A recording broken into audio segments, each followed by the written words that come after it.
A bunch of teenagers and 20-somethings are going to be taking over the beaches and the desert. It's not spring break, it's spring breakout. You are Locked On Guardians, your daily podcast on the Cleveland Guardians, part of the Locked On Podcast Network, your team every day.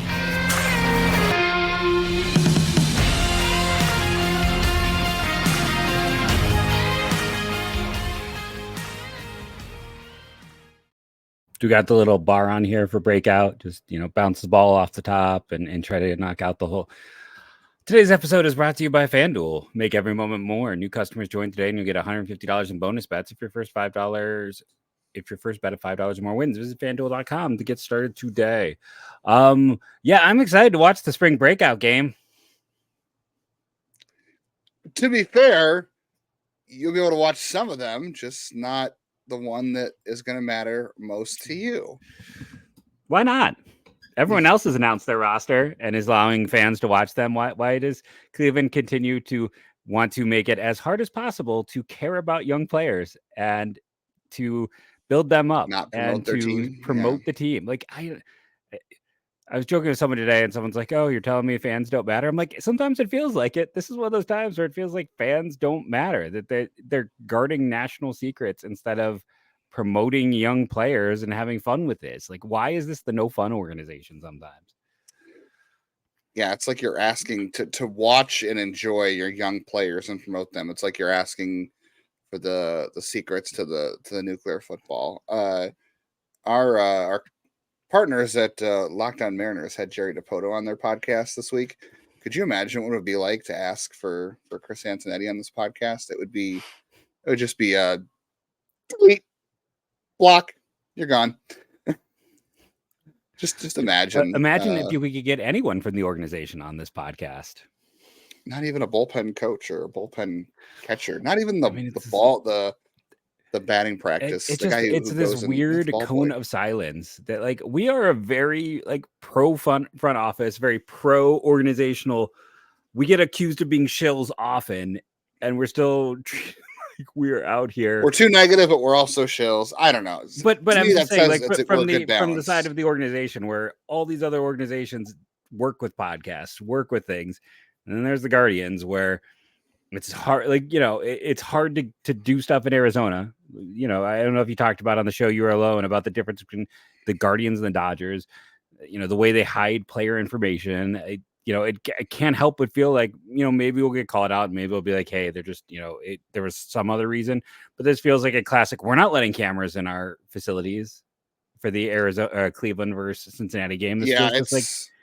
It is hiding. It does feel like hiding prospects. Everybody has tweeted about their roster. Everybody has. I don't know if they're the only game that's not televised, but as far as we know right now, their spring breakout game against the Reds is the only one that I'm aware of. Maybe someone will correct me if I'm wrong. I just know for right now, as of this recording, that it is not televised. It's just on audio on MLB.com, which I think you can get for free at the very least during spring training. All right. Well, despite the fact that the game's not on anywhere you can watch unless you're there in person at this moment, the roster is pretty fun. I will say I am kind of amused that after all these years that Cleveland really had a hard time developing a left-handed starting pitcher. Now, Logan Allen's in the rotation. Logan Allen is still the only one technically. Both Logan Allens, if you want to count the he doesn't count. I mean, the other one, no, they didn't develop him and then he wasn't good. Yeah, that's true. But I mean, so you have the better Logan Allen, and then the entire spring breakout roster is all left-handers, including my guy Doug Nikhazy, which was a weird addition, I will say, even for a fan of him. You got Andrew Walters and Justin Campbell, which, hey, Justin Campbell being on this roster is a great sign at the very least. I mean, he's healthy enough to pitch. The pitching, I don't know. I think they did a great. I don't know what goes into making these rosters, to be honest. I was tweeting about it before they got released, and I was like, I have no idea what the agreement is between the league and the team and how they decide who should be on there. But exciting, Clemmy obviously is going to be exciting. Just be great to watch, obviously. But Jackson Humphreys is a lesser known pitcher who's got a little bit of hype inside the organization. And obviously we want to see Justin Campbell pitch as well. Will Dion deserves to be highlighted because he's done nothing but perform, even though nobody buys into the guy who throws 92. Although I think he's going to throw harder this year. And then Ryan Webb, who you and I both like. I mean, that's a, so there Andrew are Walters is on there. 2 games that I was going through. Broadcast is audio only. By the way, Cleveland only has 1 game, and that's against the Reds. The Reds' other game is not they audio have 2. only. The Reds have 2 prospect breakout games, right? Yeah, Spring breakout games. Their first one is an audio only. The only other one that's audio only is Astros versus Cardinals. They have 2 as well. I wonder if there's any. So some teams are having 2 prospect breakout games. Of things being stolen secret wise between the Astros and the Cardinals. Ooh, yeah, I forgot about that one. Right? But that's the only 2. And then Cleveland was like, no, 1 game, and you could not watch it. Right, we got to hide everything. I mean, because there are parts of Goodyear you can't go. Like, I will say, I when I was in Goodyear, I was able to see more on the backfields than I expected to, because everything I heard when I was asking, like, hey, how much, what can you see when you go to these places? And it was like, well, you could see down the left field line. That's about it. And I was thinking like I would be able to see through like one untarped fence, but I was able to see a lot more than I thought. It's just there were some areas of fields you could not go. And but I know people were comparing it to what it used to be in the past. So clearly it's gotten more restrictive as 14 out of 16 games are on the radio or on TV. Yeah. Because why would you want to watch Alex Clemmy throw 99 miles an hour as a left-hander? Why would you want to watch Andrew Walters, who might be in the bullpen this year, Justin Campbell, who we really like coming out of the draft, or Ryan Webb, who led the AFL in strikeouts a year ago? Why would you want to watch Kyle Manzardo, who clearly won't be on the opening day roster, but he'll be in this game? Why wouldn't you want to watch Rafael Ramirez Jr., who I think is one of the most exciting infield prospects to watch this year, or even Khalil Watson, who, has a chance to be a revival kind of guy? We've seen him chase the lauder this spring, but watching Jason Churio on TV, no, that would not be fun, Jeff. I don't need to see Jason Churio on TV. That's not fun. It's not fun. I mean, okay, I'll just stop with the negativity because I know we're going to get like 3 people in here who are going to complain about it. But people complaining should be the ones complaining about the game not being on TV, not us. Yeah, I mean, there's some interesting players on here. Like as I go through the list, it's like Joe Lampe, Doug Dinkasey, Lavastida. I don't know if those guys really have. That's 3 out of like 20 something. Yes, though. The rest of them are all. The rest of it is fun, and a lot of it is guys like Jackson Humphreys and Clemmy. You couldn't see it all, really. Churio, you couldn't see it all. Like right. I talked about what I used to love about spring training when I was a kid was seeing the guys that you couldn't see. And this would have been an opportunity to see those guys. Are you saying if this game was on TV, you'd actually try to watch it? This would be the one spring training game I would watch from start to finish. But, the Guardians are looking out for me and decide, no, we're not going to put it on TV. You got other things to do with your time. Don't watch our product. You don't want to watch our product. Don't spend money on our product. Here. Don't spend time or money or don't have interest in us. The starting outfield want your interest. Game, you're gonna have like Petey Halpin in center, DeLauder in like left, and Churio in right, or vice versa, and you're just gonna hear. I mean, hopefully Tom Hamilton and Jim Rosenhaus are doing the game, so they can at least bring a little bit of excitement. I don't even think you can even get. I don't even know. Can you get this on WTAM or even MMS? MLBD. Is what it's called, which is digital format. So it's basically which is /ClevelandGuardians.com audio.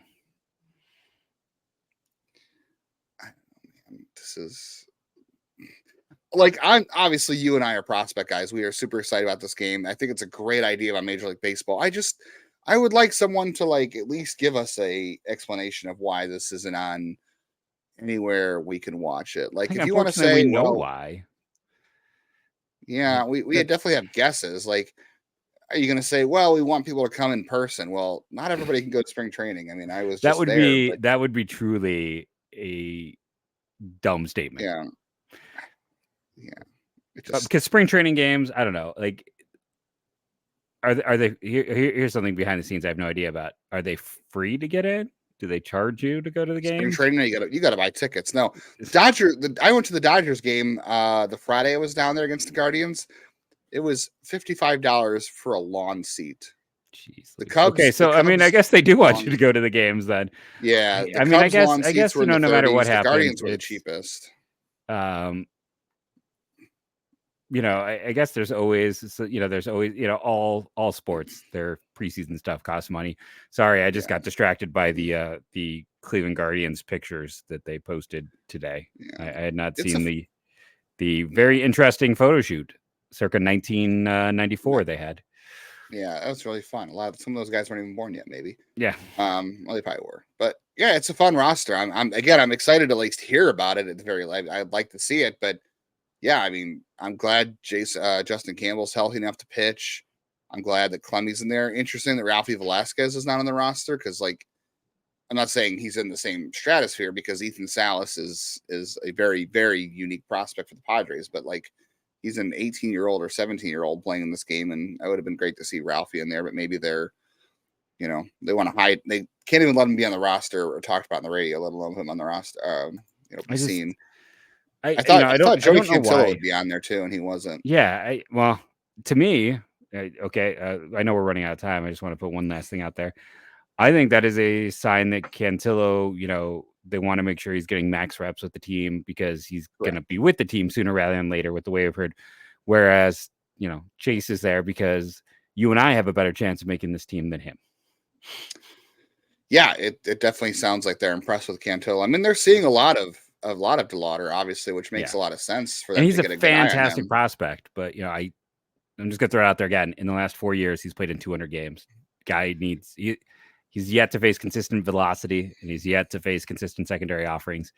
There's a lot of silliness right now involving him. Yeah, he's got to play more time before we can really. He's fantastic. There. I wouldn't be shocked if he ends up helping the team at some point this year. But all the stuff about an extension and him making this team again, only Juan Soto has done that. Yeah, I'm more convinced that there's a chance he could make the roster at some point later in the year. Yes, but not opening day. Yeah, 100%. One young starting pitcher signed a extension with the Red Sox this today or yesterday. Does that set the market for another pitcher on the Guardians? And we'll also talk about opening day rosters, all coming up here on Locked On Guardians. Boy, I could have used Factor meals this week. Coming home from a vacation, I did not have any groceries in the house. I didn't have anything prepared. Would have been great to come home to fresh, never frozen meals that are chef crafted and dietitian approved. Go to in just 2 minutes. You can fuel up fast with Factor restaurant quality meals that are ready to eat whenever you are. Definitely could have used that this week instead of trying to figure out what to cook when I got off the plane on Monday. They've got pancakes, smoothies, more. I love breakfast food. Wide variety of stuff throughout the day. No prep, no meals, no mess meals. Ready to heat and eat, flexible for your schedule. So whatever you got going on, if you're recording a podcast and you don't have time to cook and you want to get like how I shoved food in my face before I ran down here. I was sitting there like eating some goat cheese with like I can't remember what I ate. Yeah, the kids are going to bed. I'm like, I got 5 minutes. I'm my mom. Well, it's flexible for your schedule, so get as much or little as you need by choosing. Checkout Factor. I think so. Good solution if you're looking for fast premium options, no cooking required.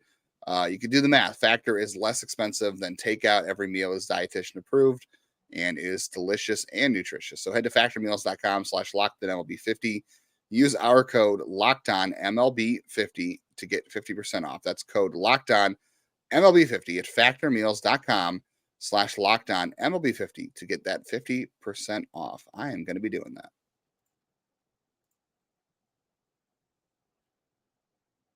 Love a good sponsor with a good deal to take advantage of.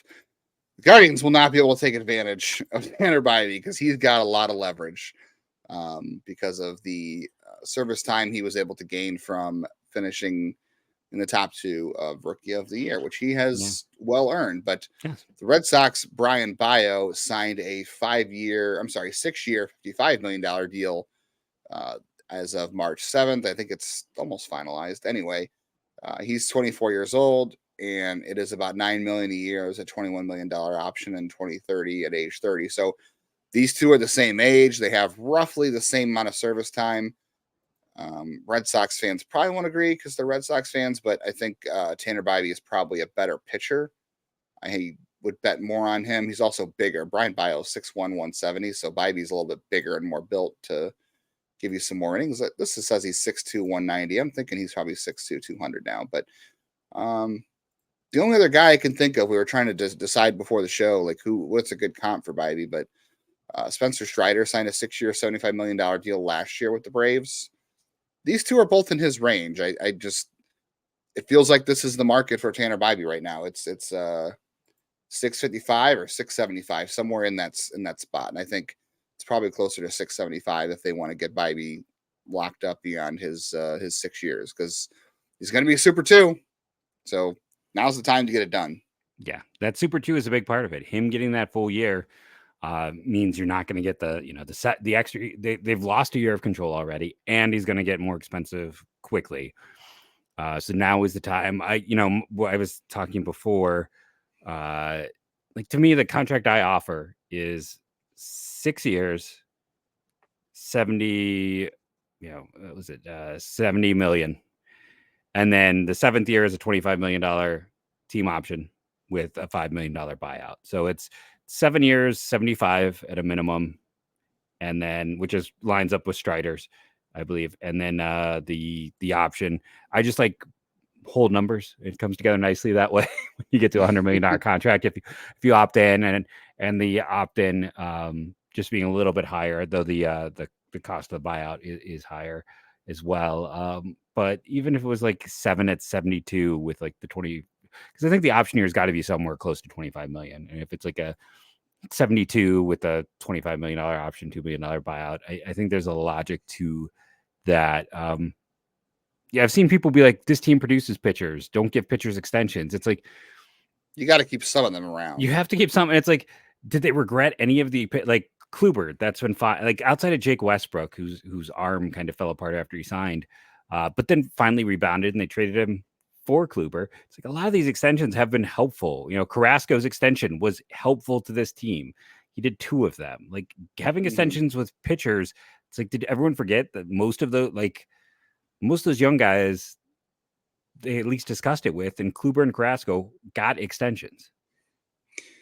Yeah, I mean, they had the leverage, though, with Kluber because he debuted late, so he didn't have as much time to establish himself and make money. And Carrasco wanted to do whatever he could to stay in Cleveland because he loved it here, which, that's great. And not to say Tanner doesn't like it in Cleveland either. I'm sure he does, but we could probably find out if we ever had him on the show again. Not happening. Yeah. Yeah. Speaking of which, it was Tanner's birthday this week. Happy 25th birthday. Him and Ben Lively have the same birthday. Front of the show.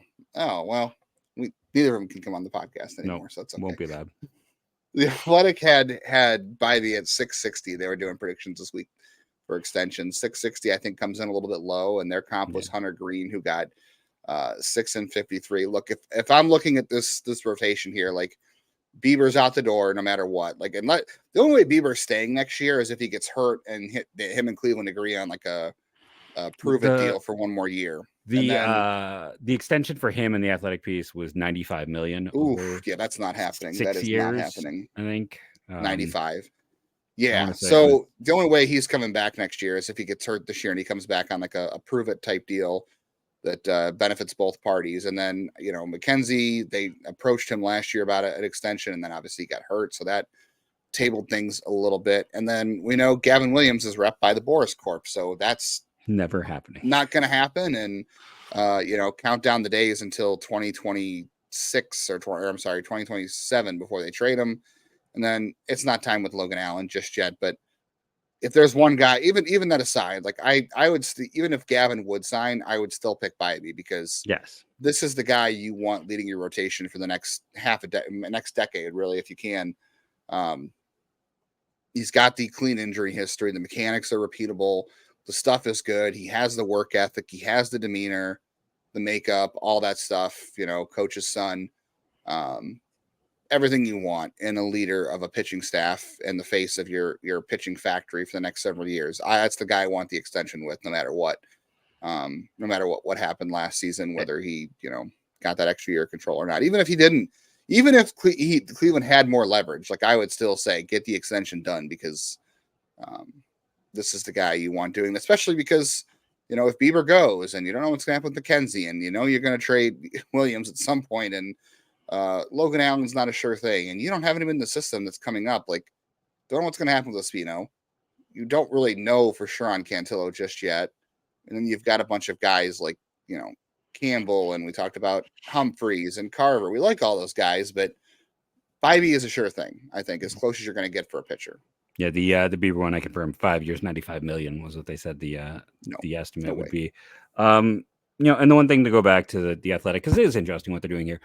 They comped Bibee with George Kirby as the high end guy, getting like a 6-year, $100 million contract, or maybe 7 years. I think it was 600 at 100. Low end was Bello, who was 6'4", 48. So we got $7 million more than the expected. So, when you're looking at it, it is interesting. They're doing some interesting work. The fun thing with the Bieber grouping is it's Joe Musgrove, John Lackey, Jeff Samardzija, Marcus Stroman, Pablo Lopez was his, because that's the one nice thing. When guys are older, you get a bit of a better grouping.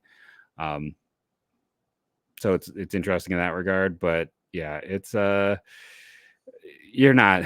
This is the end of the line with Bieber. I don't think McKenzie there's much of a hope because of, as you said, the injuries. So this is the guy to get done. So hopefully something gets done, but I don't see anything getting done this year, unfortunately. If they're going to announce one extension, I think this is the one. I mean, I don't think they're going to announce any. It's just where I am. People are going to get mad at my negativity again.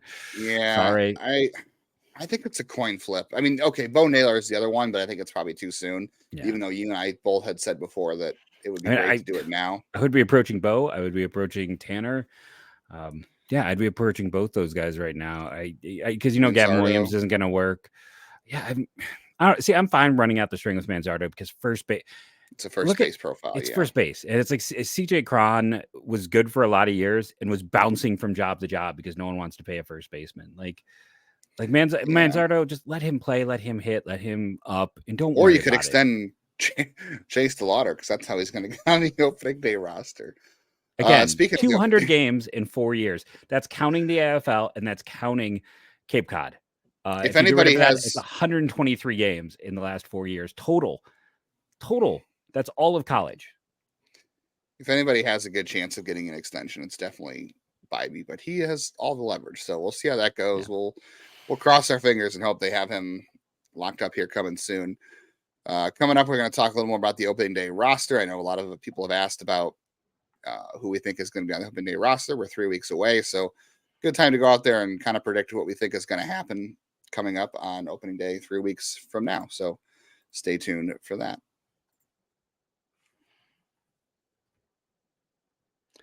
And one of our fantastic new sponsors is Amazon Fire. Their Fire TV / Fire channels. They are fire. Do people still use that expression? I don't know. But what I do know is we had a Fire Stick for a lot of years. That was how my daughter used to get her Daniel Tiger fix every day after lunch, was hopping on and watching that first season. I've watched Daniel Tiger's Good Morning and Good Night many a time. I know I will not start singing Good Night, Daniel. Good night to you. But Fire TV is your destination for sports, live games, and analysis. They offer viewing experiences with smart TVs as well as that Fire Stick, millions of movies and TV episodes like Daniel Tiger, as well as free and live TV. Whether it's the opening week of college baseball, the NCAA, you're going to want to have Fire TV. And then the Fire channels is something new that they've delivered. It's a constant supply of the latest videos from your favorite sports bands, and it's completely free. You just have to have, Fire TV or I'm not sure about the Fire Stick, but I know Fire TV specifically, and it's free content, and Locked On is going to be on it. So you can go and watch us on these Fire channels. Let you dive into all of the game analysis highlights and more. I can't mention their competitor, but we used to be only on their competitors' channels. Now we are on their channels. So this is a cool way. This is another way to watch. If you're someone who is all in on Fire TVs on Amazon, of course, you should be checking this out. So check out Fire TV channels on Fire TV and Alexa devices. If you haven't checked out Fire TV channels, you should. Trust me on this. To learn more, visit www.amazon.com/lockedonfiretv. I'm going to check that out on my Alexa tonight.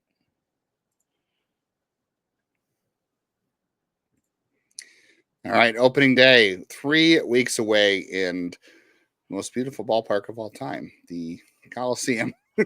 It's the last year of the Coliseum in theory. I don't know. I mean, it's the last year. I don't think they're gonna. Why would? Yeah, it's the last year. They're not gonna. I don't know. The things are not going well in their negotiations right now. Like with Vegas, there's no guarantees. Right? Yeah. There was a bunch of other ones. Good. I'm glad it's not going well. They deserve it to not go well. I'm just gonna keep this negativity going. I agree, but I do feel bad for the players who don't, if they're on this team for more than a year, like at the same time, like next year, they're not willing to pay anything for any of their players. So the upside is this is it's a place for guys to prove themselves, like the Ryan Nodas and the Brent Rookers. Since it is just a terrible situation, no one wants to sign there. No one wants to go there on a minor league contract. This is the first owner to decide I'm not going to pay minor leaguers and had to be shamed into it during COVID. Like this is just truly the worst owner in baseball. So the only good thing about this is because he doesn't spend a dime, guys who wouldn't normally get a chance or who have not gotten a full chance do get one, and those guys will play anywhere. But anything that is bad for John Fisher is good for the rest of the world. I don't disagree with that, but some players will be making the trip to Oakland on the Guardians roster. So where do we think things stand 3 weeks from now? This is my roster, and I think Jeff's just going to comment or disagree. I disagree with all of it. Yeah, I don't think there's any reason. There's no reason to run through the starting pitchers because I think we know how this is going to work out. I still don't see Carrasco making it, but that's just me. Well, this is the bullpen, but I'm talking about the starting rotation. No, I know. I'm just looking at it as I'm seeing it for the first time as it goes by. Yeah, so obviously Clase, Barlow, Henches, Sandlin, Eli Morgan with both Karinchak and Stefan down. I've got Tim Herron starting the year in the bullpen. I think it just makes a lot of sense to have a second lefty and also just need somebody up there. I just can't see adding two guys. Is it Bibee or Carrasco? I don't think it's both. I think adding two guys is too hard to cut two guys. So that's why, and Carrasco hasn't been good enough. Not that he's ever good in spring training, but he's going to be a guy who can easily get into AAA. Bibee has the opt out. Yeah, I think I'm just putting both on there because they want a long man. I think Curry stretched out like a starting pitcher. I don't know. To me, Bibee is the long man, and then you could have, chance for a Bibee has Smith. They have not stretched Bibee out. So every time he's pitched, it's pretty much been 1 inning. He's only at 4, so I don't think they're stretching him out at all. So I think he is a 1 inning guy. So if he's gonna be the 1 inning, then I still think it's Curry or someone like that. I can't. Adding two guys, you'd have to cut. Like, are you sending back Devison? I mean, in your case, you're not. I also have a hard time with the way Devison's looked. Like, I think Florial makes the squad more than Devison makes the squad. I think Devison just has more of an advantage being the Rule 5 and see how long they can make it work and if they can try to find a way to hide him on the roster. Either guy, if you don't add them, they're gone. So you got to pick one or the other. Right, and I think they traded an asset to get. They paid $50,000 for Devison. So for me, like $50,000 versus trading Cody Morris, I think Florial makes it for sure. And they've already got other money wrapped up in the outfield. So back to the bullpen. So Bibee is not stretched out. They're only going one pretty much. He's got two outings at 4 innings each. So he's gone, I guess, 2 innings total each time. So that's not stretched out, but it's not that stretched out. Curry went 3 the last time I saw him. So I think it seems like they want the option for him to be a starter. And I guess they can always adjust towards the end of camp and see what they want to do with him. But he is stretched out. Just wouldn't be surprised if he goes to AAA as starting depth early in the season to go from there. And something they've always done is they always go with NRI guys. I know the 40-man roster is kind of crunched at the moment, but they've always gone with NRIs to start the year because it allows them to send some guys in AAA and create some depth for themselves throughout the season. So that's kind of why I see Carrasco and Bibee both making it. Bibee did not. I know we saw over the offseason, Bibee was hitting like 95, 96. He was more like 93, 94. And it's early, so that could change. We'll see. I think the other question is, too, 3 catchers. I have David Fry in this roster. I don't know. I think it just makes too much sense right now to have the flexibility and to do that. I don't see what he really gives you at AAA because you're never going to call him up because you have Hedges and Naylor. So if he doesn't start the year on the roster, at what point are you going to use him? I just think he makes too much sense. And then again, De Los Santos, I think they'll just go and give it a chance. I don't think it's going to work with De Los Santos, to be clear. I don't think it's going to last very long, but they need a right-handed presence there, I think. And it seems like they're doing everything they can to make it work. Like, they're giving him every chance to make the roster. So I think they might try to make it work for a little bit with him. And then the other question too is Freeman. Like, I think Freeman makes the roster because he's going to play the outfield and the infield. I think he makes it. I think, like, for me, I think Bibee makes it because the opt out instead of Carrasco. I think it's Lively, who has one start and then one like almost 3 run. Like, he's your long guy because I think it's hard to cut 2 guys. And then again, I think, maybe Devison makes it, but I weigh like a $50,000 versus trading a guy who would, like, if Cody Morris was still here, he'd be in your bullpen. So I think that, Devison he hasn't looked good in any facet. And I don't think you give up on Florial because of a bad spring. I think there's a world where Brennan starts the year in AAA, even though he's looked good. And I know he's had the mechanics change because of just the way things lie. If you think that, like, hey, we've got Tyler Freeman, who can also, we're having him play the outfield, that you're kind of setting up that way. So I guess, like I said, I would probably have Carlos out, Lively in. I don't know if I would have, I don't know if I want to say Devison out, Florial in, but potentially. But Florial would definitely make it for me.